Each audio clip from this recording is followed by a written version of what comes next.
welcome back. It is about 8:15 on December 30th. Shayna fed the goats. So now I'm going to have to listen to Brett. Yeah. So I spent the last couple hours of the day today, the work day, the open hours of business part of the day, running around trying to gather some stuff for the loader. I was going to try to do tire chains on the ground, but I looked a couple people up on YouTube and they had a good idea, especially since I've got some heavy twine from the hay bales. Of what you do is you actually take the chain and you wrap it through a hole in the wheel, and then as you like pull forward or back up, it pulls it up and over the wheel, so that way it's actually sitting correctly, and then you can latch it. So I'll probably do that. Problem is, when you start a tractor on this place and there's a child anywhere within 1,000 miles, they instantly think something's going on they're missing out on. So it's bedtime process in the house. So I don't know. That might have to wait till tomorrow. I don't know. So they're just going to come through, and then there's a keeper link there. So they said to do this. They said to some people, I've got, the big square bale twine here. Some people are taking baling twine and some wire, but you tie it through the wheel, and then as you drive forward or backward, you basically gotta go forward. Otherwise they'll run the chain over with the front tire, but it's supposed to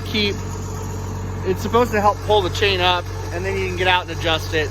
And then once you get to a certain spot, you can stop and hook it up. So I'm gonna try that. I've never put a set of chains on before because I haven't had them. I have got these kind of connectors.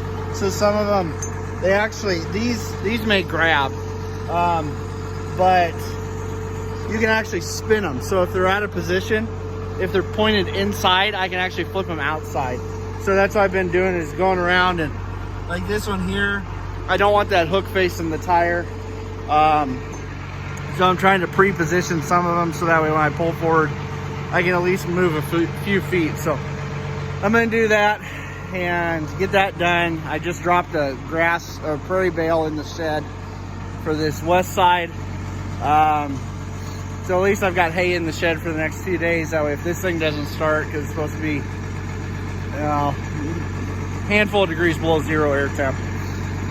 So anyway, I'm gonna get at this, and then I gotta run in, and unfortunately for anybody worried about the storm and the cold, they're in buying groceries. Friday's our grocery day anyway, so I'm gonna have to go find everybody in town. So that's where we're at. So how many of you do this when it's cold out? So when I have to hit the play button on my phone, usually my nose is just warm or wet enough I can boop the button with my nose to get it started. Tractor Supply had enough of them. Orscheln's was out, or we usually never carried enough when I worked there. But I went and got some good quick links. I think that's technically what they're called. But they've got a working load. They're 3/8. Working load of like 2,640 pounds. I was just tight enough that what you have to do with this 5-inch connector is you have to come through and then flip it over and back and get it through this link to where you can move this piece up and in. And I didn't have enough room to get that in there and play with that. So adding that link in there, I thought about putting it in here because it's a little bit longer than this one, but these are supposed to have some play to them. And so realistically, I think they're probably even still probably a hair snugger than what you would want. I gotta hay everybody yet. They know I'm out here. They're irritated. But I'll get them topped off even if it covers up with snow.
Okay, so I know that was probably kind of hard to see, but I got to adjust this and drag it down a little bit, but I'll come in, I'll settle all these out, and actually what I may do is I may have to back up a little bit, because I didn't want to jump out 2 more times. So I'll get this settled in, and then by the time I pull this up and I get that draped down, I should be able to add those links and make it fit. So, like I said, that's a heck of a lot easier than trying to drive over them, jack it up, something like that. Piece of baling twine. I'm glad YouTube's out there.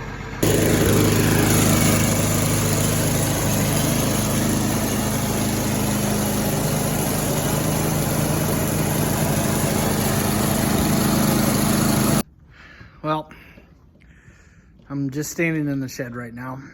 I don't know if that's a good thing or a bad thing. Honestly, it would probably be... I got cat food over here for the indoor cats. And one of the cats is going over to get into it. Their cat food is right here. So, yeah. Either trying to drink my frozen Mountain Dew from Casey's gas station.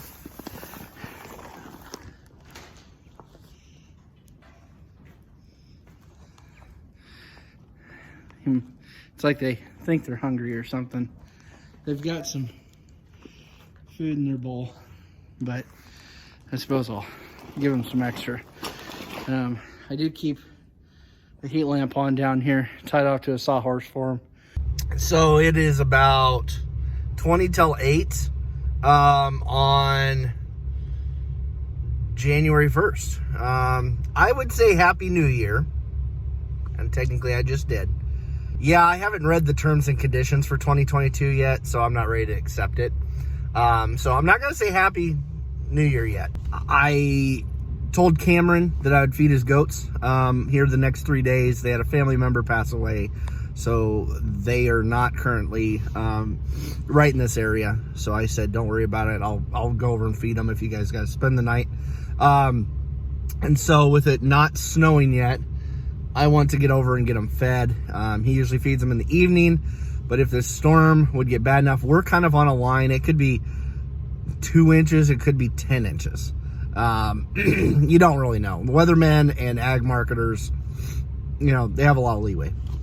So anyway, should I not be able to get there later, I want to get there now, get some grain in them, help keep them warm, and then that way if I can't get there till tomorrow, then at least they're taken care of. They got bales of hay, full round bales of hay, stuff like that.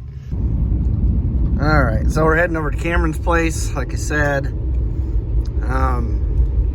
he's got a Ring camera, a couple of them set up around the place. And so he sometimes gets notifications when somebody shows up. And so I just got done texting with him on who gets what for feed. And so he'll probably know I pull in.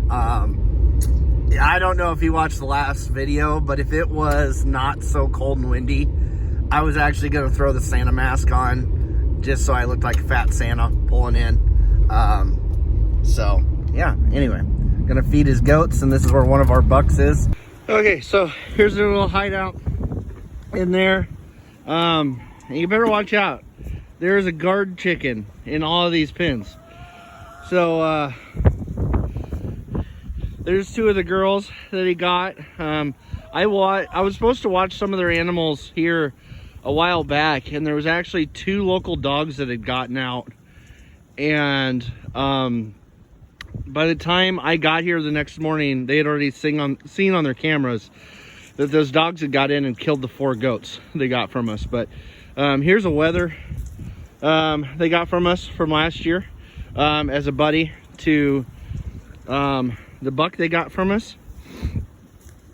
And this was Cream Puff's boy. So they're getting all their grain. This is one of those sorry, I don't have my mic. This is one of those North Star Boer goats fence line feeders. So there's a a bucket of feed in that. So that kind of shows you kind of what they hold capacity wise. And then here's our old feeder here. They've got a bale in for them. They've got water inside in big buckets, heated buckets, so they should all be good. They've got 4 other young girls in here that are eating. Just fed them all dapples or colors to some extent. So anyway, I guess flurries are starting to come in, so I'm gonna get over and feed my goats before I freeze to death. I may need the full face stocking mask for this one. By the time I walked back over to the pickup with the wind tears streaming down my face, it's a cold one, Mr. Grinch. I just looked at the wind chill advisory, and they've definitely downgraded this storm. Well, at least on paper. It was supposed to, last night the winter storm warning was 5 to 10 inches. We were kind of on the cusp between the medium and the heavy. And then it now says 3 to 5. Okay, so that's kind of originally what we were thinking could happen. But the wind chill advisory, that stinks because we've got 30-mile-an-hour winds, which, you know, I mean, if you're out in Montana or South Dakota, you know, something like that, you're probably thinking, oh, you're a bunch of wusses. But this is the first real bad cold spell we've had, I'm sure, like a lot of you. And they said it could be 30 below wind chills. So, you know, that's always fun. So, gonna need to upgrade this to be here. One thing I've actually done in the past in some weather like this is I've actually got a full face ATV helmet, and I've actually put my full stocking mask on and then put my helmet on just to protect from the wind. Is it inconvenient and awkward? Yep, but if that's what you got to do, that's what you got to do. So off to home and feed our goats quick. Okay, now if any of you are wondering, you know, if I duck down here, I'm breaking wind. Yeah, I'm breaking wind. I'm farting underneath this.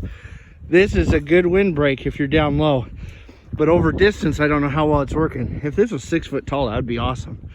But anyway, it did help yesterday when it was icy and drizzly. The backside of this fence was very icy and wet, but nothing on this side. It was blocking it, but you'd have to lay pretty close. But here, I don't know if you can see this, but that is just one of those little 500 watt ring heaters.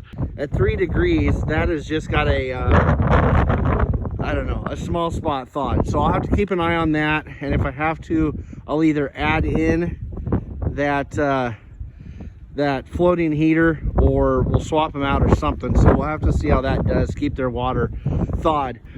As long as they do okay. Little honey, we gotta keep her fat. She's not as fluffy as the other goats. So I don't know, I hope there's not too much draft in that shed for them, but it's more closed up than last year.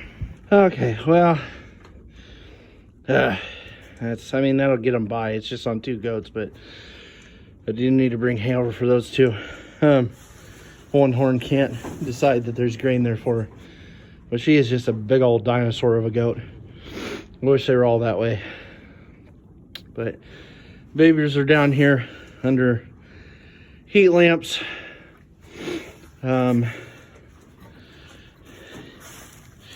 As you can see, we have just a little bit of ice forming, so I'll have to keep an eye on that for the moms. What do you got, crazy? You're empty. It's always funny how the babies don't always want or need the heat lamp. But 3 degrees outside, we're around 20. I do have just a little glaze ice on there, so I'll get that knocked out. I don't have another one of those ring heaters which, knowing what I know now, I should have bought one yesterday. I do not have this string of outlets hooked up, and so that would be the one problem. I'd have to run another set of cords from the shed, clear over, and it's 2 cords to get here, just to get that going. So I think we'll be okay. If it gets bad, I'll do it before the cold spell this upcoming week, but I'll grab a rake handle here, or maybe actually I'll just use my bucket. This is one of my plastic show buckets. And this is a reason we do not use plastic buckets in the winter. We've actually got all rubber ones. That way, if they do freeze, I can bring them over here to the door sill and knock them out. So that is one reason that you'll see rubber buckets in our kidding shed, and then we have those rubber pans outside. It's solely for that reason. If you're new to raising goats, or you haven't kidded out yet or something like that, wherever you're going to keep your lactating mothers, you need to have a lot of water capacity. As you've seen, when I'm over at the weaning sheds, those weren't designed like we're using them now. Like, our initial thought was we would have them in the kidding shed, we'd keep them, kick them over and wean them. Well, as you change thought processes on how you're going to run your operation, things change. So our thought was, it's just going to be babies. We'll stick this 4-foot tank over here. Well, now I've got 6 lactating moms and a handful of babies over there, and those lactating moms need a lot of water. And so I would have to look to see what the capacity is on one of those 4-foot tanks. It's probably like 50 some gallons. So let's say 50 to 60. I'm just taking a guess. Maybe not even that much. It's probably less than 50, probably in the 40s. I'm trying to think. These orange lick tubs are like 15 gallons because I used to dump 3 5-gallon buckets of water in them. Anyway, that is down to about a third, just under half a tank, closing in on a third. So I'm going to end up carrying some buckets of water over there. So, yeah. And the problem is with the 2-foot tank, like a normal stock tank, we don't want to risk one falling in and not being able to get out, for whatever reason. So that's why we stick with the more commonly referred to as a sheep tank. I really need to upgrade that to a 6-footer, which I'm sure they cost about $479 trillion, a minuscule part of the government budget these days. You used to be able to buy a 4-footer for like $89 here a couple years ago. So I need to upgrade that. I've also thought about, how chicken water works, where the port it releases is different than the drinking level. I thought about doing something like that, like taking a lick tub or something, or another tank or whatever the case is, and creating like a pipe that goes in and releases at a level to where, it would provide extra capacity. It's a thought. I don't know. I don't really have the capability to do something like that right now, but it's a thought to increase capacity in a couple places. So we'll see where that goes. But yep, these are the struggles when it's cold and you're not prepared in the right way like this. I don't have enough water capacity to get through a cold spell without having to do some manual labor on it. One option, and I want to say they're made back home in Hastings, Hastings Equity Grain Manufacturing, whatever their full title is. They make stock tanks. They make a lot of them for like out the sand hills, really big ones, north of 10 foot, bottomless tanks, stuff like that. If I remember right, I think they were the ones online that showed a 1 foot deep, 3 foot round, something like that. I'll have to look. I don't know if I'll get it in the description. I'll probably forget by the time you get this video. But they provided something like that, which would have increased capacity in a case like this. So we'll have to see going forward what I do there. But I'm going to have to do something. Anyway, I'm also halfway through this bale I just put in there. Got the other one over there, but yep. I'm gonna grab a flake, take it over to those moms in the kidding shed, and go inside and not be cold.